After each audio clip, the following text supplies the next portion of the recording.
Okay, guys, we're going to get this set up. I'm right now back from my big trip up in New Jersey. One sec. Let me get these turned on real quick for us. Hold on. And we are good. That's good enough for right now. Okay, let's start. Bottom line is this: the SSA is obviously going ahead and auditing individuals, and there have been articles all over the web about these overpayments and what's happening with these overpayments. As a result of that, people have been asking me significant questions about why is this happening? What's going on? Why does this keep occurring where an overpayment is due on my Social Security disability benefits? Why are these CDI units seemingly everywhere? Why are they investigating me, etc.? So we're going to be going through why the SSA is auditing people. We're going to be going through why there seems to be this increase in this attack on Social Security benefits, especially when we didn't expect as much of this during the current White House administration. In fact, if you go back and look essentially at the original pre-White House documentation from President Biden's pre-presidential website, you'll see that he was not in favor of such an aggressive attack when it comes to CDRs, which are continuing disability reviews. However, under his presidency, the CDI units have grown into their full congressional levels that were requested, and they are... Boy, they're doing a lot of reviews, aren't they? Let's get into it. So why is the SSA auditing beneficiaries? The audit era is due to the devaluation of the dollar. So we are in kind of two eras with the Social Security Administration. We're in the dark ages version where, not a lot of benefits are being approved. There's all these difficulties with essentially, people trying to obtain benefits, going through all these hardships. There's a 1 million person backlog. They don't have enough employees. We're in these like dark ages, bad times of the Social Security Administration. Now, with that said, and this should be understood, that as a result of that, once you look outside of the SSA, once you look outside of just that agency, which is a massive agency to begin with, you see that the overall country is having a very difficult time. It's failing. Reports of Ukraine losing very poorly to Russia are starting to come out. And we spent tons and tons of money over there paying for their pensions, their version of Social Security benefits, and their military.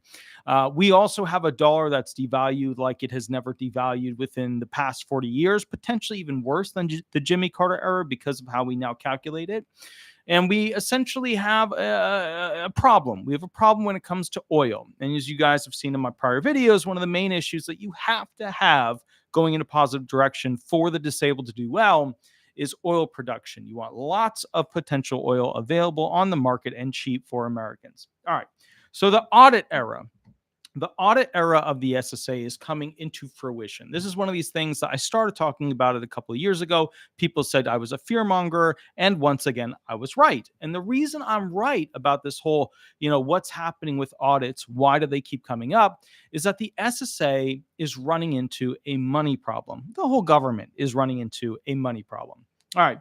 The audit era is due to the devaluation of the dollar, the COLA increases, right? The cost of living adjustments, fraudulent beneficiaries. There's a lot of them, a lot more than you may realize. Technological, medical industry enhancements. The medicine gets better. We get healed faster. We do better, right? And the USA being around 33 trillion in debt, hurts as well. It's not a good situation.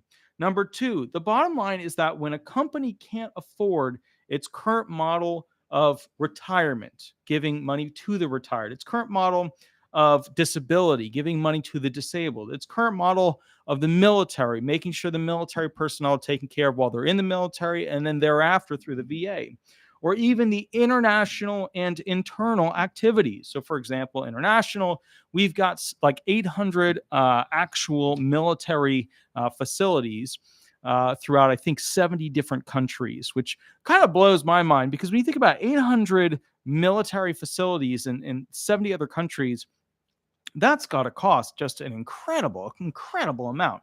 Now, let's keep rolling through this real quick. The bottom line is that when a company can't afford its current model, right, of the retired, disabled, military, all these things, we run into a situation where they're trying to save money. Think of the USA as a massive Walmart combined with IBM, combined with Google, combined with Pizza Hut. So if we imagine it's just this ridiculous Walmart, IBM, Pizza Hut, thing, massive corporation, right? Then what you have to understand is that this company needs to continue to make money. It needs to continue to be able to afford itself. Now, they can't afford to make good on their promises towards their people, us, the retired individuals who paid in when all of a sudden the retirement money isn't enough that we paid in. So they can't afford to make good on their promises. So then the question becomes, what do we do about it as Social Security recipients or future Social Security recipients? Well, it's simple. If you're a corporation, you start kicking people off of the programs. That's it. That's how it works. That's what you do. That's it. Yes. So basically, we're going to find out about the COLA in a couple of like a week. So it's a week, 2 weeks ish. And then we'll know exactly what the COLA increase is going to be. But it's going to be above 3. It's not going to be something dramatic like an 8.7 like it was before. All right, now let's keep rolling through this. So the question we run into is, why are we in this situation? And why is the SSA now starting to really aggressively, kick people off, create overpayments, go through CDR situations when they weren't as aggressive before? And here's the deal. It's a money thing. A kid found disabled for SSI benefits costs somewhere between $300,000 and $500,000 over their life. Okay, so imagine that is a cost. The human being, a child that grows up on SSI their whole life, $300,000 to $500,000. And the bottom line is that that's sometimes $500,000 for a child to adult who literally paid either nothing into the system or very, very little into the system. And so for those who paid in, being the SSDI people, the regular disability people, the system is built on a ratio system. Okay, so the SSI people, that all just comes from general taxes. But the other side of this coin is, of course, the SSDI people, the regular disability people, the people who are supposed to get a bigger check, the people who are supposed to go on the better insurance program, Medicare. And so how does that work? What's the deal with that? Well, the deal is pretty simple. The ratio is the consideration of a working party versus one recipient. All right, so how does this work? We look at one particular Armageddon number. This Armageddon number represents how close we're getting to it falling apart, a potential collapse. What is this number? The number is how many people are working and paying for that many people who are essentially not working and receiving benefits. Okay. Now, with that said, I think right now, and I can pull it up. Hold on, let me pull it up real quick. I'll tell you exactly what it is. SSA, I think it was 2.7 ratio covered workers. Let's see what we got here. Hold on, let me see if I can do a quick Google on this thing. Oh, sorry, hold on. I typed it into Reverb instead of Google. 1 second. Let's see. I think it's 2.7. Let me see if I can get the actuarial estimates. Hold on, 2.7. There should be just a sheet on this. Hold on, let me see. There should be a summary on this. Summary. Trustee report summary. Hold on, it's in here somewhere. 2.7. Nope. All right, I can't find it. Bottom line is this. It's at 2.7 right now. And what happens with that is that we have 2.7 workers paying for one recipient. Now, I know what you're thinking. 2.7, I mean, maybe that's enough. Maybe that's good. Maybe that should be enough. It's not. It's not. Under its current model, the system starts to unravel somewhere around 3-ish to 1 ratio. The closer we get to 2 to 1, the whole thing collapses. We know that in, I think it was, I don't know, 10, 15 years or whatever it is. I have the numbers somewhere here. But the bottom line is when it gets close to, like 10, 15 years in the future, it was something like 2.3 to every 1 recipient. So the point is the ratio, this Armageddon ratio, dictates essentially where we're going to be when this whole thing falls apart, why it falls apart, etc. And there's not enough people paying in enough money because the jobs aren't paying enough, the dollar is weakening, and we're in this structural chaos of there's too many disabled people. That's the reality of it. Unfortunately, I'd like to say it's not that situation, but that's it. That's the reality. There's too many disabled people in the program for how many people are actually working and paying to the system. All right, cool. Now, the bottom line from their perspective is that there are too many recipients of benefits and not enough working people. So what do?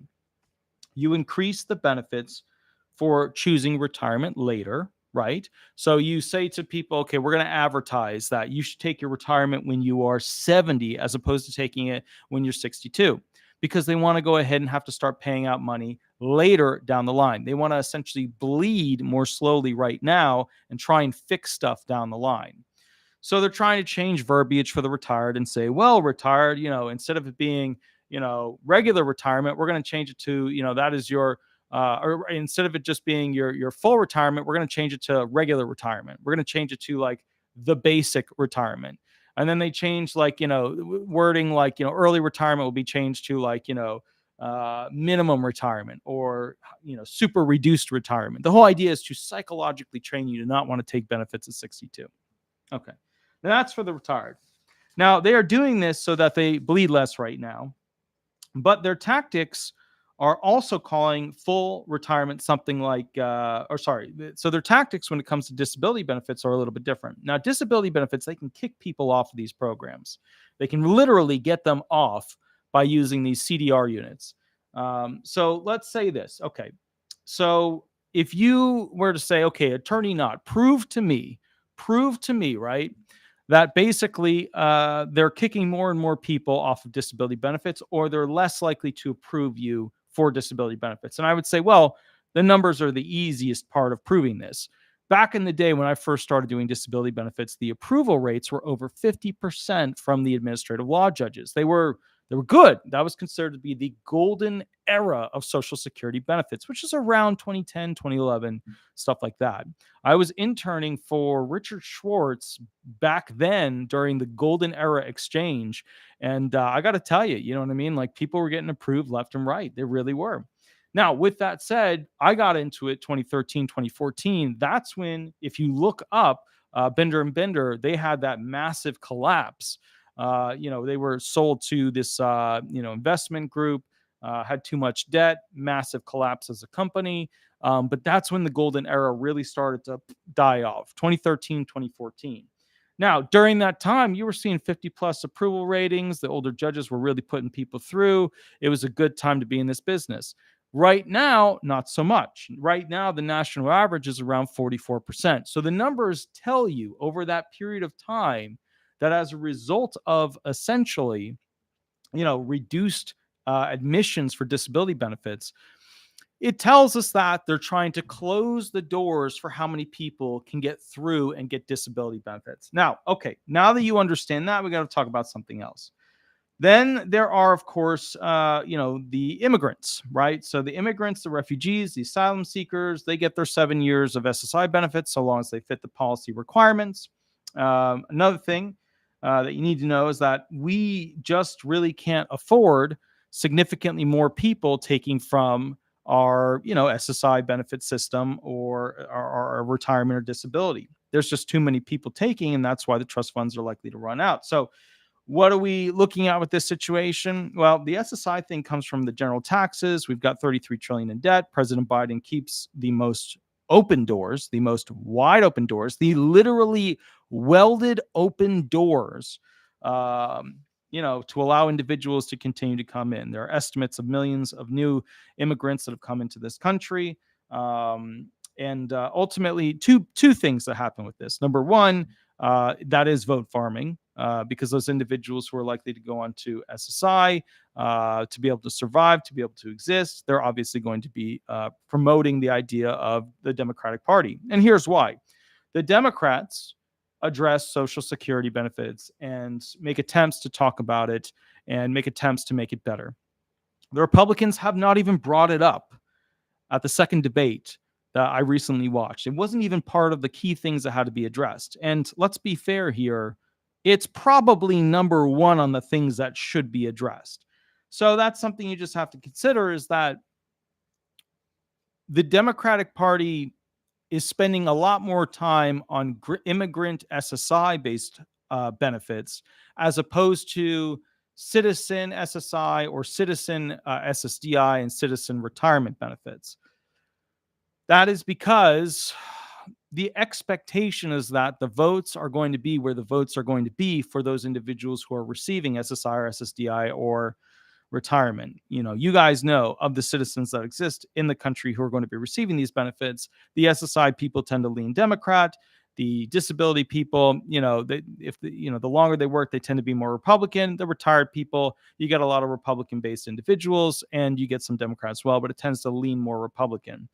That's because if you've worked all those years, etc., you have the training, the education on the economy and marketplace, and so let's just be honest. The older you get, the less likely you are to want to give some of your assets to somebody else. I mean, some people would say, no, I want to give more. Sure. Okay, that's you. But that's not where things usually go. Where things usually go is that those who are older want to keep more of their money that they've earned because they worked all those years to be able to earn it. So bottom line is, you get it. Okay. Now, if you combine all of these issues with the rising gallon of oil prices internationally, and let's be honest here, in a nation that is no longer energy independent, everything ends up costing more, from farm tractors, doing cornrows, to transportation and so on. Now, if you cancel pipelines and federal land leases while making hardline demands for automakers to have fully electric vehicles as the main percentage of their lineup, by a near distance date, and then you push for people at those auto making companies to riot, or not necessarily riot, but at least demand what you're going to be, what they should be able to get, which I understand. I get it. A 4-day work week, stuff like that would be awesome. We know the history of the 5-day work week. You end up with the perfect storm of poor choice actions, which creates a bad situation for the disabled and retired. And that's because in order for Social Security benefits to work, people have to work and they have to pay into the system by paying the taxes. And then when that money comes in and goes into special bonds, those special bonds have to go ahead and do the best that they can to earn as much money as they can to pay back out to the people, which they're not right now. We've known since the 80s that somewhere around 2033, 2034, the trust funds were going to run out. Not good. Bill Clinton gave great speeches on it. Then we know what happened there. All right. So bottom line is this. This means people are spending more right now, to buy anything, crap from overseas, fill up their car, heating fluid, whatever. They're paying more for everything. They're paying more for everything. It's just how it is right now. Okay. I just went to the grocery store. Every time I go to the grocery store, I get more and more angry. I'm getting to the point where I'm just like, I do not understand how this could get this bad, that, in this short period of time period. So, all right. So anyways, this means right now people are spending more and getting less, which means fewer products are being made and consumed. Think about that. If we're not buying as much, they're not going to make as much of those products to sell to us because we're not buying as many of them. And we're not consuming as many of them to then go back and buy more of them because we're buying less and less and less, which means the standard of living has gone down for everyone.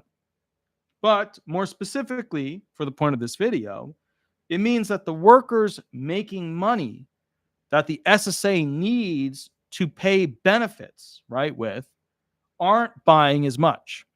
Now, when fewer things are purchased, So, okay, let's take me as an example. I work all the time, My field doesn't make a lot of money. We all know that. We all know, where that's at. I work all the time.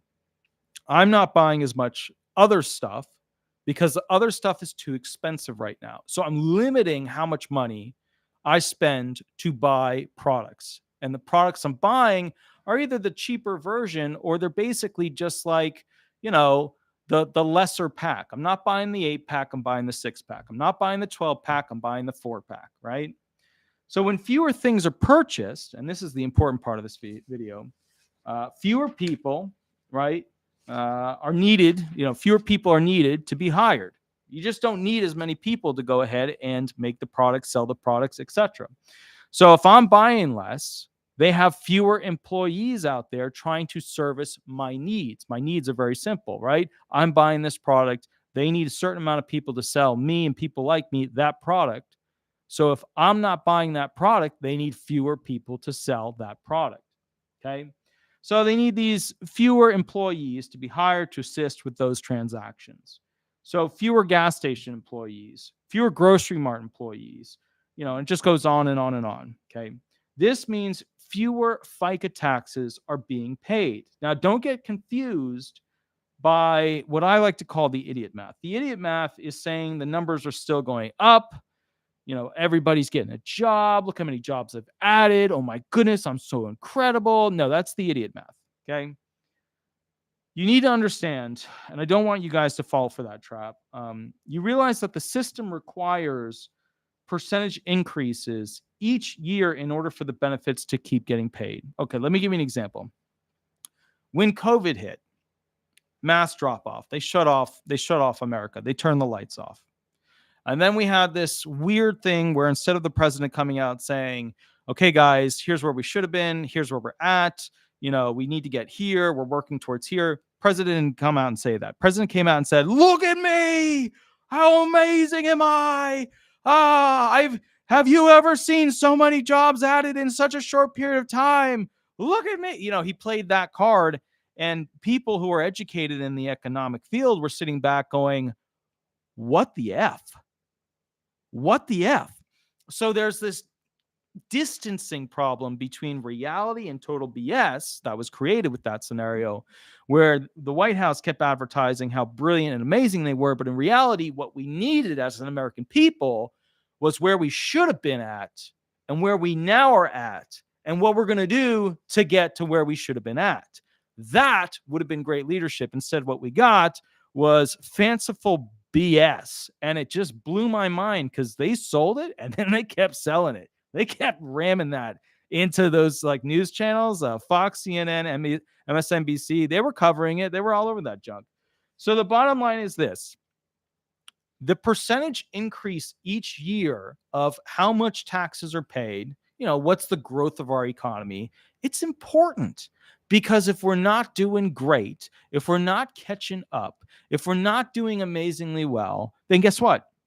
We don't have enough money paid into the system to go ahead and bolster the trust funds. And it hurts not only the SSI recipients, because that's come from general taxes, but also if we don't have as many people working, it hurts essentially the amount of money that's going in FICA taxes, not just what the employee is paying in, but also what the employer is paying in.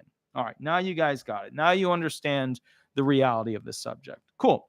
So if millennials are, making less, than boomers. So if the millennials are making less money than the boomers, okay, and things are vastly more expensive, forcing people to buy less and less, then there are less and less employees that are needed because fewer products and services are needed. Then not as much employee FICA tax is being paid into the trust funds, and the ratio of people paying for those receiving benefits becomes fewer and fewer, which gets us back to the Armageddon number, which is 2.7 workers are paying for one recipient. The closer we get to 2 to 1, the whole thing collapses. We want to increase this number. We want this number to be growing towards 3. It's not growing towards 3. We know exactly it's going to be somewhere, I think it's around 2035-ish, 2040-ish, around 2.3 to 1 ratio. Once again, the closer we get to 2 to 1, the thing collapses. Cool. Excellent. Now we've got that. Now, actually, I have it here. Hold on. So, 2.7 right now ratio. Okay, cool. Awesome. All right. Now, here's the deal. Because it's going in the wrong direction, this means the program will keep failing based on the projected math that they are using. Even when they say it will save the trust funds for 50 to 75 years by, taxing all the rich people, it's a problem because every time they come out with this brilliant idea about how they're going to save the system, we always find out that it'll last 75 years only actually lasts 50 years. It'll last 50 years. It might last 30 to 35 years. So just be aware, they never really get the forecasted projections correct on how much money is actually needed. Okay. Now, they know this, but they won't panic because they don't want you to panic. Well, think about this. How important are Social Security benefits? Well, you got a lot of old people, a lot of retired people who are, let's just be honest about it, heavily reliant on those benefits in order to survive. Okay, cool, awesome. So of extreme relevance, one might say. Okay, cool, awesome. Now, here's the deal. because they're running into this benefit crunch because there's not as much FICA taxes being paid in. And the politicians are dicking around on trying to basically figure out what they're going to do. And that's really only 50% of the party. The other 50% isn't even bringing it up. It's like, just doesn't, the problem doesn't exist on the right side. So the problem we're running into is that the SSA is sitting back as an agency saying, well, Congress ain't going to save us. They're not going to fix this problem, which means we know we bleed out at this point, this many years into the future. So, what can we do as an agency to slow the bleeding of the money getting paid out? That's the CDI units. That's the audits. That's why so many people are getting audited. It's because it's a system that financially is losing too much money by paying out benefits. And as a result of that, they're going to do as many CDRs, as many CDI units, as many overpayment claims as they can to try and save billions and billions of dollars. Now, what does this mean in practical application? Because a lot of people always say, well, what does that mean at the end of the day? It means that they're going to be using a lot more supercomputer technology to do an analysis and scan through of your medical documentation that they request from your physicians if you're disabled on SSDI or SSI to do faster reviews. Their goal is to be able to review people, and it will get to the point where every single year you get reviewed as a disabled person. I'm making look when you sit back and you're like, oh man, I don't know. No, I am telling you, this is a prediction that will come true. It is because they will have the technology to request your medical documentation every year. And every year, a CDR will occur because they will have artificial intelligence to auto scan the paperwork that comes in on your behalf. You'll send in your short form or your long form, and they'll be able to make quick decisions of whether it gets sent to somebody or whether it does not. Now, why are you guys saying, well, I don't think they should do that, blah, blah, blah? They're going to do it whether you like it or not. That's number one. Number two, all those people on disability benefits who wouldn't get medical treatment, those are going to be the first ones to get the really strong arm of the SSA when it comes to these reviews. And let me tell you why. I know a lot of claimants that I've gotten found disabled, and they just never went to medical thereafter, and they lived their life and they have fun, or they did what their thing was, or they didn't have fun. But the bottom line is they just didn't go to medical. Those are going to be the number one targeted group other than the fraudsters. You'll have the fraudsters, then you'll be those who don't go to medical. Okay. Now, why is this important? It's important because you should keep going to the doctor and showing how your impairments are in the same place or even more severe. If you have improvements, your medical documentation is going to show that. Or if you fall into one of those traps where basically the therapy facilities go ahead and say, look at all the amazing things my therapy work has done for this person, then you might run into a problem as well.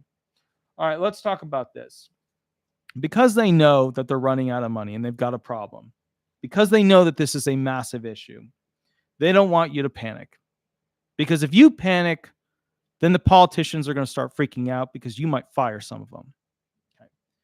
So what is the SSA / United States federal government doing about this? Well, number one, they're hiring a lot of IRS reps.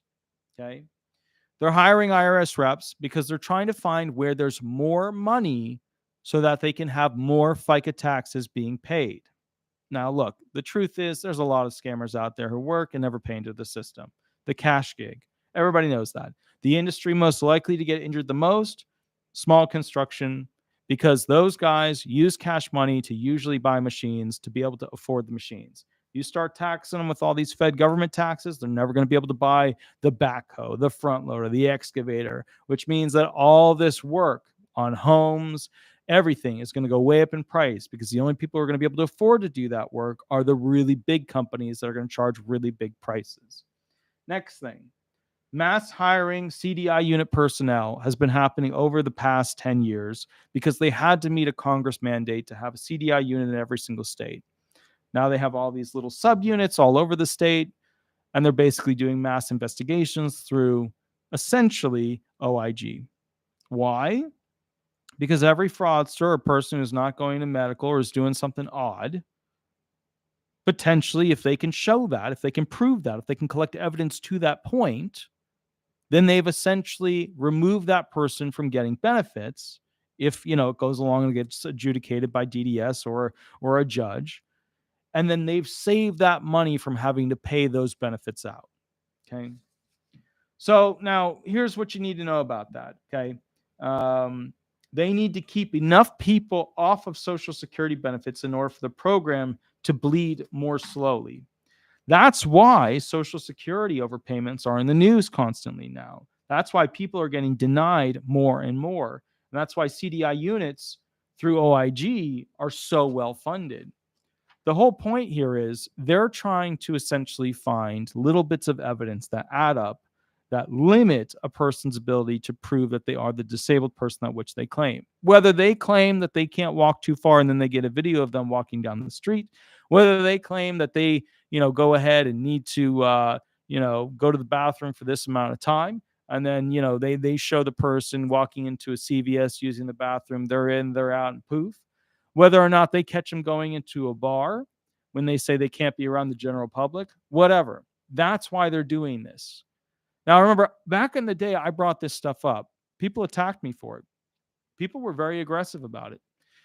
And what I realized about that design is that the disabled used to have, that was the culture. They used to actually have this in their head. They used to have this expectation and demand of this privilege, right? The privilege of being disabled and receiving benefits, and that they were obviously disabled and therefore nobody could take these benefits from them, right? And the thing I would always hear from people is, well, what do they expect me to do? What do they expect from me, right? That's starting to go away because now people are realizing that the SSA is not an agency built on the, what your emotional state on how you're doing with your disability actually is. The SSA is built on elements. It's built on these standards that you have to meet. And so what's happening now with disability benefits is that people are starting to question, well, what really is disabled? What really is benefit worthy disability? And so what they're finding out is that the rules have kind of changed and the dynamics of receiving benefits have changed, which has caused this interesting spot. The Americans who are disabled don't know how to define disability as to why they were found impaired. Some of them will never know because they never went to an ALJ hearing and essentially got a brief that explained to them why they were found disabled. Most people found disabled back in the day would face a much more difficult situation today, and a good chunk of those people would be denied today. So the standards have changed. The standards of some person saying, oh, I got disability benefits in like 3 months, no biggie, didn't have to do anything, it was so easy. That world ended. It's gone. It's never coming back, right? Because those people, those individuals, a lot of them, they could have worked some job. So what the SSA had to do is they had to get their pants, right? Get their belt. They had to pull on it, tighten it, and say, okay, we've got too many people on this program. What individuals are we going to cut off of it? What programs are we going to use to cut people out of the system? That would be your CDI units, your CDRs, and that's what creates a lot of these overpayments. Because not only do they want you off benefits, many times they say, well, we incorrectly paid you and we want money back. That's what they're saying. So bottom line is, with this whole situation, I think it's important. Let's see, we got a question here. Mitchell McNeely, don't seem to see anything in the part I looked in. Why am I asking? The question, SR, I would think you would know. I'm not sure what the question was. So the bottom line here is this. When it comes to why are people getting audited, the government is running out of money in the sense of having enough to pay for these benefits and all the other things it wants to do. The standards, from what I've heard from many of these politicians, were too relaxed for disability benefits, which allowed too many people to get on the benefits. The tools used are CDI units to look at fraud or those who might be considered potentially of, committing fraud. And then number two, of course, these CDR units where they go and, do a continuing disability review. The whole design here is to save money. Believe it or not, if you get enough disabled people kicked off of the system, we're talking billions of dollars saved. Literally. It's not just millions, but billions of dollars saved. So that is why the audits are occurring. That's why they're getting more severe. That's why it's one of those situations where we're expecting the numbers for audits to continue to go up. They have technology that can mass review. Remember, you go back 20, 30 years, there wasn't a whole giant computer system that could do all this. That's number one. Most people would get a review every 7 years or not at all. So just be aware. When it comes to your benefits for disability benefits, don't expect these to be like forever benefits. Always have in the back of your head that they might one day try to kick you off of the benefits. So always start to think and plan about what an alternative, way of living might be, or how to go ahead and put something aside, or how to have something going on. Now, I'm not saying you have to be some top-notch YouTuber like some of these disabled individuals are, right? Where they make videos and they show people things as a disabled person and how to interact with it. I'm not saying you have to go through all of that. But what I'm saying is have a backup plan, because these audits are only going to get more common, more aggressive, more often. And, bottom line is, if you're not prepared for them, then you're probably going to go on the chopping block at some point. You're going to have to prove that you're still disabled. First thing I would recommend, like if you were like, okay, well, what do I do? Where do I start? First thing, number one, first thing you're going to do, go learn about the 8-step sequential process. I know I need to make a more modern video on it. I've done a couple of videos on it, but go learn about the 8-step sequential process. Tony Alexio, very cool. Thank you for the $5 donation. Super awesome. Thanks for your videos that helped me more than the advocate I hired. Finally approved after 2 years. Excellent. Very good. Very good. Always happy to see somebody who's approved, because this system eats a lot of happy people's excitement. And I'm very happy to see somebody get through, because that's just a beautiful thing. It's a tough thing, and it's only getting tougher. So go learn about the 8-step sequential process, and then ask yourself, what are my top 5 impairments, and what evidence medically and directly shows severity, and what evidence and it's like auxiliary evidence, what evidence outside of medicine shows that I have these impairments. Let's say you have ADHD, right? You've got blisters on your hands from always cleaning things. Let's say that you have lupus. You have basically, a rash on your face that you've been taking pictures of over a long period of time, that you submit for a study review for skin. And buying through that shows a long history of you being part of these groups, and you've been submitting data to show where you're at, what's going on, how are things. And it's not the medical doctor is reviewing it that's been seeing you, but rather a community that's looking at this to see what's going on with you, etc. Auxiliary evidence. It's evidence that's not directly related to the medical, paperwork that's created. It's important that you understand that evidence dictates the outcome. There are almost no more people seeking disability benefits who basically have an attitude that feel like the SSA owes them. They're gone. They don't exist anymore. They've disappeared, because they know that the SSA is this giant organization with elements. If you don't meet it, you're not getting the benefits. So, guys, I'll catch you at the next video. I hope all is super duper well. Let's see what we got here. Hugh Salter said, I studied 10 steps. What are 8 steps? No, it's the 8-step sequential process. Remember, the child benefits for disability benefits, usually SSI, of course, is the 3-step sequential process. Traditional disability benefits, the 5-step sequential process for adults.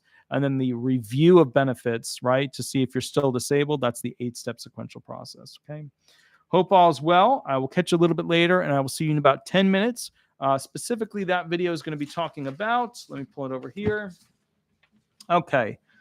All right. So what we're going to be talking about in the next video. Oh, okay. This is good. 6 signs of why Social Security benefits have a now higher likelihood of a potential collapse. And so what we're going to be going through is the math and changes in the local and federal government that actually are hurting Social Security benefits going forward. I'll catch you at that video. You have a wonderful, wonderful day, and I will see you in about 10 minutes. 10 minutes, guys. We'll be right back. Please remember to like, subscribe, and leave reviews. I know some of my videos can be a downer, but also, to be fair, a lot of people have used this channel to get disability benefits. A lot of people have used this channel to figure out what's coming up. If this channel has helped you in any way, Disability Resolution Law Firm or Disability Resolution Florida, just Google that. A Google review or a Better Business review, we always appreciate that. I'll catch you guys a little bit later. You have a wonderful day, and we'll go from there. I'll be back in 10.